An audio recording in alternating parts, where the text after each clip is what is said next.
హైదరాబాద్ మహానగరాన్ని ఒక విశ్వనగరంగా తీర్చిదిద్దాలనే దృఢ సంకల్పంతో పెద్దలు మాన్యులు తెలంగాణ ముఖ్యమంత్రి కేసీఆర్ గారి నేతృత్వంలో జీహెచ్ఎంసీ పరిధిలో ప్రతిరోజు ఉత్పత్తి అయ్యే 2000 మిలియన్ లీటర్లు ఏదైతే అంటే 2000 మిలియన్ లీటర్లు అంటే దాదాపు 20 కోట్ల లీటర్ల మురికి నీరు ఏదైతే ఉన్నదో దాన్ని సంపూర్ణంగా శుద్ధి చేయాలన్న ఉద్దేశంతో ఆనాడు దాదాపు 4000 కోట్ల రూపాయల ఖర్చుతో 31 సివరేజ్ ట్రీట్మెంట్ల ప్లాంట్లకు ఆనాడు నిర్మాణానికి శ్రీకారం చుట్టడం జరిగింది. ఆ 31 సివరేజ్ ట్రీట్మెంట్ ప్లాంట్ల నిర్మాణం పూర్తి చేసి భారతదేశంలోనే ఏకైక నగరం 100% సివరేజ్ ట్రీట్ చేసే ఏకైక నగరంగా హైదరాబాద్ ని మార్చాలనే ఒక బృహత్తర సంకల్పంతో పెద్దలు కేసీఆర్ గారి ఆశీర్వాదంతో ఈ కార్యక్రమాన్ని తీసుకోవడం జరిగింది. ఇవాళ చాలా సంతోషంగా ఉంది.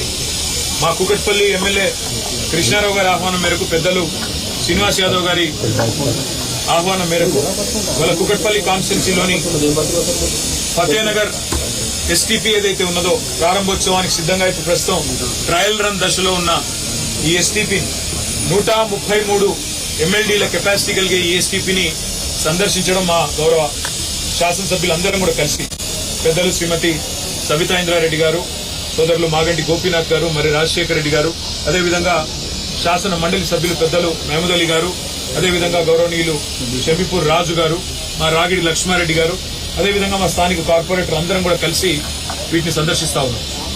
ఇది ఎస్టీపీల సందర్శనలో ఈరోజు మొదటి అడుగు మాత్రమే. ఇంకా కుకట్పల్లిలో ఇంకా దాదాపుగా మొత్తం 31 ఎస్టీపీలు ఉప్పల్లోని నల్ల చెరువులో, అదేవిధంగా మాకు ఎల్బీ నగర్ లో, ఇంకా కుత్బుల్లాపూర్ లో, ఏవేవైతే రాజేంద్ర నగర్ లో ఎస్టీపీల నిర్మాణం చేపట్టామో అవన్నిటినీ కూడా మేము సందర్శిస్తాము. ఏ రకంగా కేసీఆర్ ప్రభుత్వం హైదరాబాద్ మహానగరంలో జీహెచ్ఎంసీ పరిధిలో మరి 100% శుద్ధి చేసిన మురికి నీరును ప్రజలకు అందించాలని తపన పడ్డదో మళ్లీ గుర్తు చేస్తాం.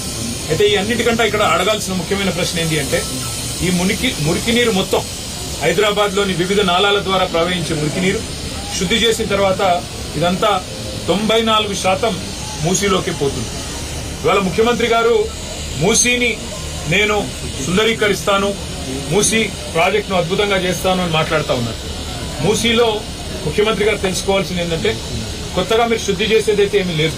ఎందుకంటే ఆల్రెడీ సివరేజ్ ట్రీట్మెంట్ ప్లాంట్లు సంపూర్ణంగా మా ప్రభుత్వమే ప్రారంభించింది, దాదాపుగా పూర్తయ్యే దశకు వచ్చినాయి. మీరు డబ్బులు ఇస్తే ఇంకో 2-3 నెలల్లో మొత్తం పూర్తయిపోతాయి.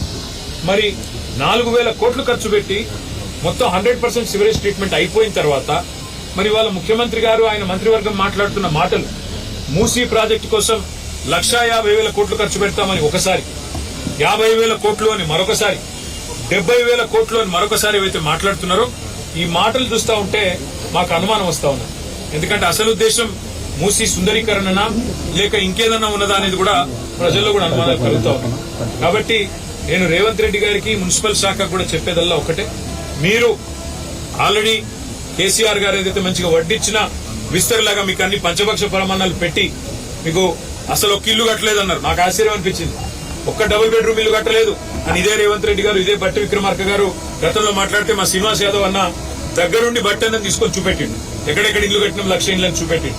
నిన్న ముఖ్యమంత్రి గారు స్టేట్మెంట్ ఇచ్చినారు, మూసీలోని 11-12 ఆక్రమణలున్నాయి, వాటిని తొలగించేదానికి డబుల్ బెడ్రూమ్ ఇల్లు ఇస్తామని. మరి మేము కట్టని మాట నిజమే అయితే ముఖ్యమంత్రి గారు ఇప్పుడు ఎక్కడికి వెళ్ళి ఇస్తున్నావు? మరి అంటే ఇప్పటిదాకా మీరు చెప్పినవన్నీ అబద్దాలు. ఈ రోజు మళ్ళొక్కసారి మీకు ఒప్పుకోక తప్పట్లేదు కేసీఆర్ గారు చేసిన పని.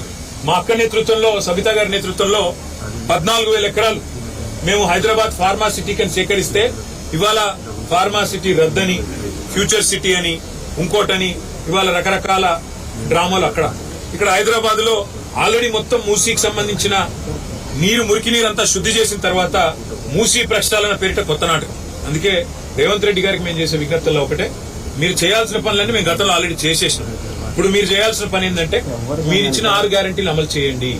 మీరు చెప్పిన 4,000 పెన్షన్ వెంటనే అందించండి, తులం బంగారం వెంటనే అందించండి, అదేవిధంగా మహిళలకు 2,500 రూపాయలు ఇస్తున్నారు, అది వెంటనే అందించండి, ఇచ్చిన రుణమాఫీ హామీ వెంటనే నెరవేర్చండి.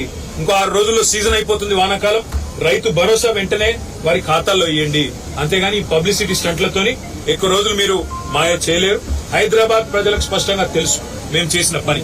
ఇక్కడ బాగు చేసిన శ్మశాన వాటికలు, ఇక్కడ బాగు చేసిన మురికి నీరు, ఇక్కడ కట్టిన కమ్యూనిటీ హాల్స్, ఇక్కడ కట్టిన లైబ్రరీలు, ఇక్కడ వేసిన లింక్ రోడ్లు, ఇక్కడ కట్టిన ఫ్లైఓవర్లు, అండర్ పాస్లు, పార్కులు ఒకటి కాదు. ఇవన్నీ చూసి వారు మన ఎమ్మెల్యే గారు గుర్తు చేస్తా ఉన్నారు. ఒక ఈ ఫతేనగర్ ఎస్టీపీకే 300 కోట్ల పైసలు రూపాయలు మేము ఖర్చు పెట్టాం. అక్కడ అదేవిధంగా ఇక్కడ ఫతేనగర్ బ్రిడ్జికి కూడా 60 కోట్లు మంజూరు చేశాం. కానీ డబ్బులు ఇస్తే కూడా ఇప్పుడు విడుదల చేయకుండా సాగుతున్న పనులను కూడా ఇవాళ ఆపే ప్రయత్నంలో మీరున్నారు. అందుకే రేవంత్ రెడ్డి గారికి విజ్ఞప్తి చేసేది, గిమ్మిక్కులతో కాలం వెలదీయకుండా గత ప్రభుత్వం చేసిన మంచిని మంచిగా ప్రజలు గుర్తిస్తారు, గుర్తిస్తూనే ఉంటారు. మేము ఇవాళ ఒక ఎస్టీపీని సందర్శిస్తున్నాము. మొత్తం మిగతా నగరంలోని అన్ని ఎస్టీపీలు కూడా మా శాసనసభ్యుల బృందం తిరుగుతుంది, ప్రజల దృష్టికి తీసుకొస్తుంది. తప్పకుండా మూసీలో జరుగుతున్న కుంభకోణాన్ని కూడా మేము గమనిస్తా ఉన్నాం. పాకిస్తాన్ కి సంబంధించిన కంపెనీలకు ఇవాళ మీరు కట్టబెట్టే ప్రయత్నం చేస్తా ఉన్నారు. ఇవన్నీ కూడా ప్రజలు కూడా గమనిస్తా ఉన్నారు. తప్పకుండా అన్ని విషయాలు కూడా భవిష్యత్తులో ప్రజల దృష్టికి తీసుకొస్తాం. ఇవాళ సహకరించిన హెచ్ఎండబ్ల్యూఎస్ అధికారులకు, సకాలంలోనే పూర్తి చేసిన మరి ఇక్కడ పనిచేసిన కాంట్రాక్ట్ సంస్థకు కూడా నేను అభినందన తెలియజేస్తా ఉన్నా. ఈ నిర్మాణంలో పనిచేసిన కూలీలకి, ఇంజనీర్లకు కూడా హృదయపూర్వకంగా మాజీ మున్సిపల్ శాఖ మంత్రిగా వారికి కూడా నా హృదయపూర్వకమైన ధన్యవాదాలు నేను తెలియజేస్తాను. ఎస్టీపీకే పరిమితం అవుతున్నారా? హైదరాబాద్ ద్వారా చాలా మంది నిర్వాసితులు అవుతున్న పరిస్థితి, బాధితులు పెరుగుతూ ఉన్నారు. నిన్ననే మా పెద్దలు కూడా కొంతమంది శాసనసభ్యులు కూడా ఇదే మాట అడిగారు. మేము తొందరలోనే అందరం సిటీ శాసనసభ్యులందరం కూర్చొని, ఎందుకంటే వాళ్ళ పెద్దలకు ఒక న్యాయం, పేదలకు ఒక న్యాయం అన్నట్టు మంత్రులు, ఎమ్మెల్యేలు, ముఖ్యమంత్రి గారి అన్నలు, తమ్ముళ్ళు వాళ్ళనేమో ప్రభుత్వం ముట్టుకోవట్లేదు. పేదవాడు, నోరు లేని వాడిని మాత్రం తీసవతల పాడేస్తా ఉన్నారు, బుల్డోజర్ కింద నలిపేస్తా ఉన్నారు. కాబట్టి మేము నగర శాసనసభ్యులందరం కూడా పెద్దలు కేసీఆర్ గారి ఆదేశం మీరు కూర్చొని ఈ విషయంలో ఏం చేయాలి ఒక నిర్ణయానికి వస్తాం. కానీ ఒక్క మాట మాత్రం పక్కా, ఎక్కడ ఎవరిని బుల్డోజర్ ద్వారా వాళ్ళ ఇల్లు కూలగొట్టినా మేము కట్టిన ఇల్లే రెడీగా ఉన్నాయి 40,000 అందుకే వెంటనే ఇయ్యండి, వాళ్ళ రోడ్డు మీద పాడేయకండి. పేద పిల్లలు మా పుస్తకాలు తీసుకుంటామంటే కూడా వాళ్ళను ఇవాళ ఇబ్బంది పెడుతూ, నిన్న ఒక 7 ఏళ్ల అమ్మాయి, వేదశ్రీ అనే అమ్మాయి మాట్లాడిన మాటలు చూసిన ఏ ఒక్కరికైనా మానవత్వం ఉన్న వాళ్లకు గుండె చెదిరిపోక తప్పదు. అలాంటి పరిస్థితుల్లో తప్పకుండా వారికి అండగా ఉంటాం.